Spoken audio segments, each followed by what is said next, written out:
starting to put beet juice, beer waste, and pickle brine on icy winter roads to cut down on salt. Work crews dump road salt during a snowstorm in Times Square, Manhattan, New York, U.S., January 4, 2018. Reuters, Jeenah.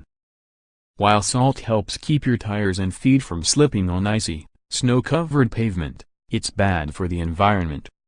More than 20 million tons of salt are dumped on icy roads throughout the U.S. each year, according to the Associated Press. The problem, many researchers say, is that after cities put salt on roads, the snow and ice inevitably melt, and the salt gets washed into rivers and lakes, increasing the salinity to sometimes dangerous levels.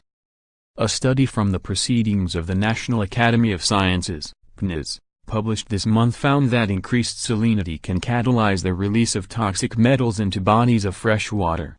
The report concluded that many lakes and rivers in the northeastern U.S. would not be fit for human consumption and would actually become toxic to freshwater life within the next century if cities and freeway authorities continue to dump salt at the current rate. That's why some cities are turning to unique concoctions, adding things like beet juice, beer waste, and pickle brine to help salt stick to roads and sidewalks more effectively. Now with more pickle juice. Daniel Brown, Business Insider. These types of liquefied organic additives both help the salt stick to the pavement better so that less washes into rivers and lakes, and also increase the capacity for the salt to melt ice. That means less salt is needed over the course of a winter. So far, municipalities in New Jersey and North Dakota have experimented with adding beet juice. A county in Wisconsin, a state known for its cheese production, has started using cheese brine, a salty byproduct of making cheese, to line its roads in advance of big snowstorms. All of these solutions help reduce the amount of road salt municipalities need to make driving safe.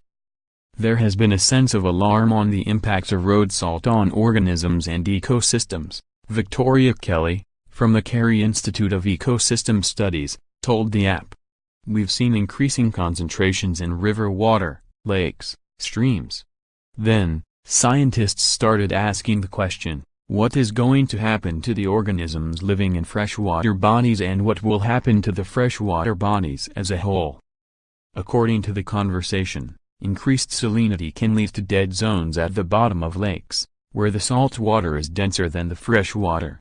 This can destroy prime habitats for microscopic organisms like algae and zooplankton, and cause disastrous effects throughout the food chain.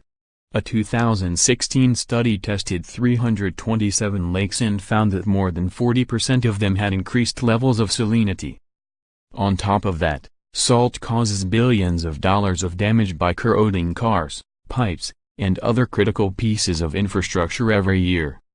While municipal experiments with beet juice and beer waste seem promising, there's still the smell to consider. Residents in a few North Dakota communities where beet juice was mixed with road salt complained that it made the roads smell like soy sauce or stale coffee, according to the conversation. Still, that's probably better than killing the local freshwater fish,